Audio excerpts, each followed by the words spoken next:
안녕하세요. 담비 같은 기사를 소개하는 이 기사 담비다 시간입니다. 지난 4월 가로수 기획에 이어 이번에도 좋은 기사가 나와서 여러분들께 소개해드릴까 합니다. 바로 지난 8월 출고된 산불 누가 끄나요 기획입니다.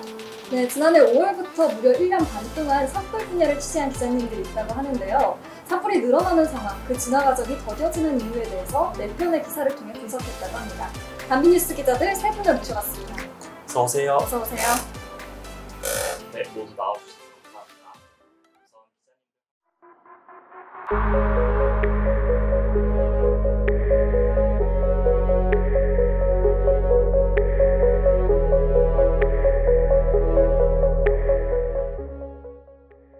먼저 기사에 대해서 이야기를 해볼까요? 기사를 보면 산불이 계속해서 늘어나는 추세라고 하는데 그 이유가 어떻게 되는가요?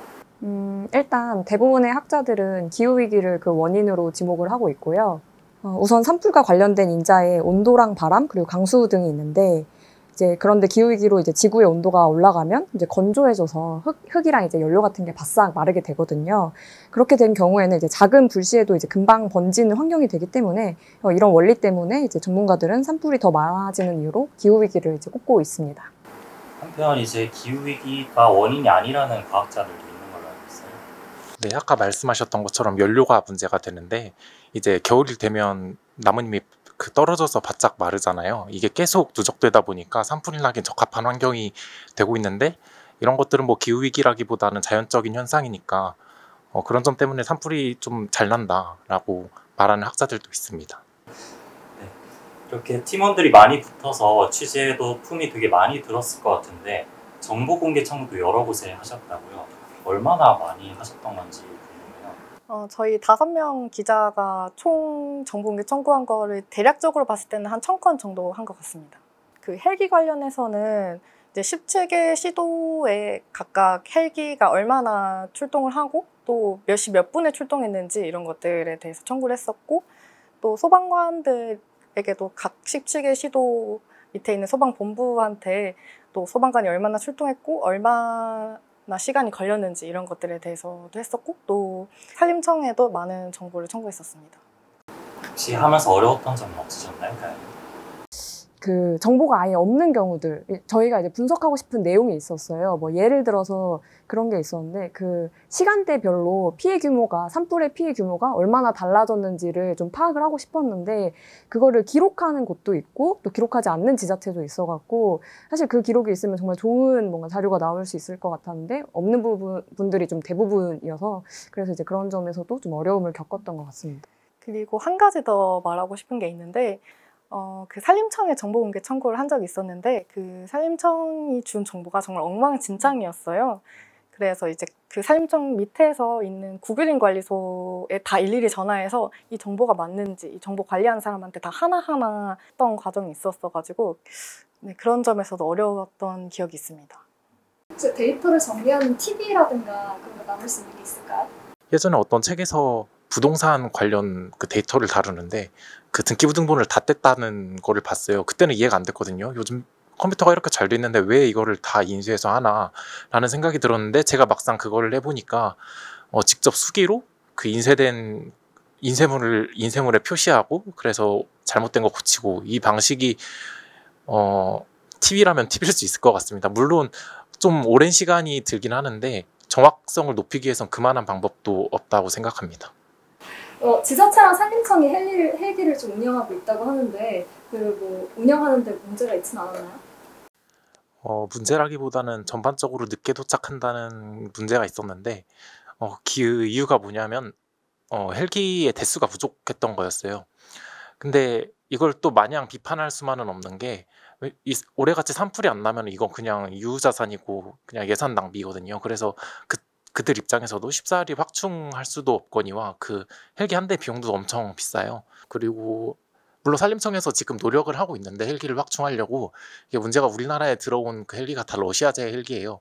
근데 지금 러시아에 전쟁이 나서 부품을 공수하지 못하니까 이제 헬기를 가동하지 못하는 문제가 발생하는 거거든요. 그래서 이걸 어떻게 타개할 방법이 있지 않을까 산림청 측에 물어봤는데 그 러시아 헬기만큼 좋은 헬기들이 현재 나오지 않고 있대요. 그 헬기는 폭도 좁고 짐을 들어 올릴 수 있는 힘도 센데 그거를 할 수 있는 헬기가 없다는 거예요. 그래서 이거는 뭐 우리가 개선할 수 있는 문제다라고 말하기보다는 좀 앞으로 관리해야 될 문제라는 생각이 들었습니다. 제가 보기로는 그 러시아산 헬기가 우리나라 산지 지형에 알맞은 것. 네. 그 다음에 이제 진화대원 이야기도 그 다음 편부터 심도 있게 다루셨는데, 산불을 진화하는 대원들이 지역마다 제대로 배치되어 있는지, 충분한 인력과 장비를 갖추고 있는지 점검을 하셨어요. 산불 확산을 막고 피해를 줄이려면 정부와 지자체에 어떤 대응책이 필요하다고 보시는지. 네. 기본적으로 진화대원 같은 경우에는 산불 전문 진화대원이 많이 부족합니다.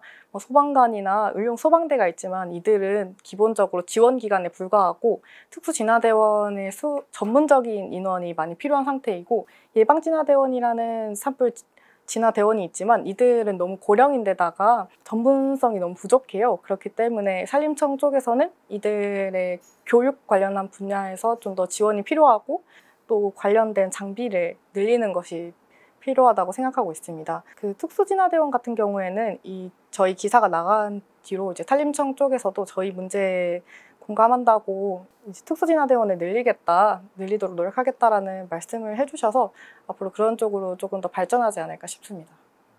이제 마지막으로 기자님들께 지금 우리나라에 필요한 산불 대응책을 여쭤보고 싶어요. 취재팀은 산불 진화 체계의 문제 중에 가장 먼저 해결할 수 있는 게 뭐라고 생각하시는지 궁금합니다. 법령상 봤을 때 뭐 소방도 엮여 들어가고 경찰서도 있고 군대도 있고 뭐 이렇게 다양한 기관들이 같이 진화를 하는 시기거든요.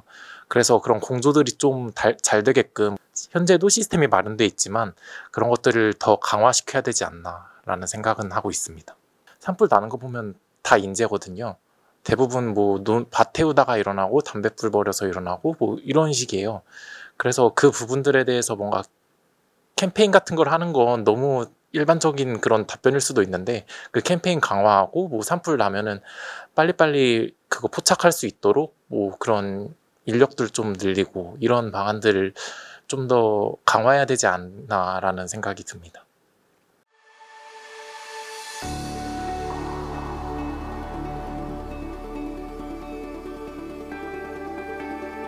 당시에 굉장히 방대한 양의 데이터를 분석을 해야 했었고, 분석을 하면서 기존에 몰랐던 데이터 수집이 좀 잘못됐던 부분들도 찾아내고 하느라고 정제하는 데 시간이 굉장히 오래 걸렸었고요.